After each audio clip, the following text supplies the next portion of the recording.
Et hier matin, mardi 14 mai, un fourgon de transfert et un véhicule de liaison de l'administration pénitentiaire ont été victimes d'une attaque au péage d'Incarville dans l'Eure. Attaque qui a causé la mort de 2 agents pénitentiaires et blessé gravement 3 autres d'entre eux par un commandant lourdement armé venu libérer le détenu à bord de ce transfert, Mohamed Amra, un détenu connu pour meurtre en bande organisée, extorsion, vol avec violence et trafic de stupéfiants international. Bonjour Grégory Adamaz, Alexandre Vitoni et Franck Golliot, vous êtes tous les 3 représentants syndicats FO et UFAP à la maison d'arrêt de Chaumont. Quel est votre sentiment aujourd'hui au lendemain de cette attaque mortelle? Le sentiment, c'est qu'aujourd'hui, la pénitentiaire est endeuillée. Donc aujourd'hui, on devait se mobiliser pour montrer notre colère, notre soutien aussi, notre soutien aux familles. Et puis avant tout, honorer la mémoire de nos 2 collègues qui sont décédés. Le 3e collègue, on n'a pas plus de nouvelles, mais bon. Il serait en bonne voie de stabilisation. Mais aujourd'hui, la mobilisation, elle est là pour, avant tout pour honorer nos collègues et puis apporter le soutien aux familles, aux proches et aux collègues qui ont perdu l'un des leurs.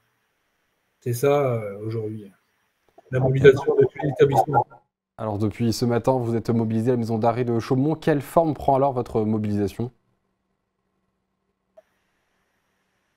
Ce matin, à partir de 6 heures, on a bloqué l'établissement. Donc, on a décrété une prison morte pour Chaumont. Donc, tous les mouvements sont bloqués. Pas de parloir, pas de sport, juste ce qui est le strict minimum. Le strict minimum. Le médecin et une infirmière. Voilà. Et pour aujourd'hui et au moins jusque vendredi. Alors, quel est l'enjeu de cette mobilisation, justement? L'enjeu, c'est de soutenir nos collègues qui sont décédés et aussi, dans les revendications, c'est que ça ne se reproduise pas à l'avenir.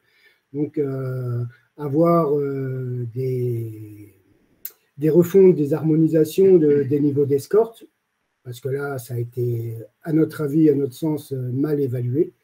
Et de meilleurs équipements aussi pour ceux qui font ces escortes, parce qu'aujourd'hui, ils ont des simples gilets pare-balles qui ne sont pas capables d'arrêter des balles d'armes de guerre, comme ça a été le cas hier, quoi.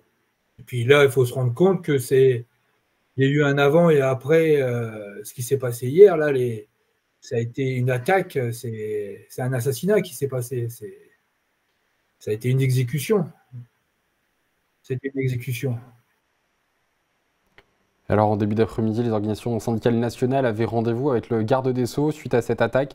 Attendez-vous alors des mesures? On verra ce qu'il en découle. Puis forcément,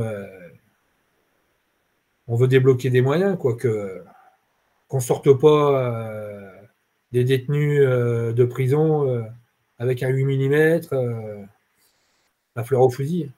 Ouais, ce qu'on aimerait, c'est qu'il y ait plus de visioconférences pour limiter le danger. Pour limiter les déplacements, le danger, l'argent, ouais. Et voire même que les magistrats viennent dans nos prisons pour faire leur audience.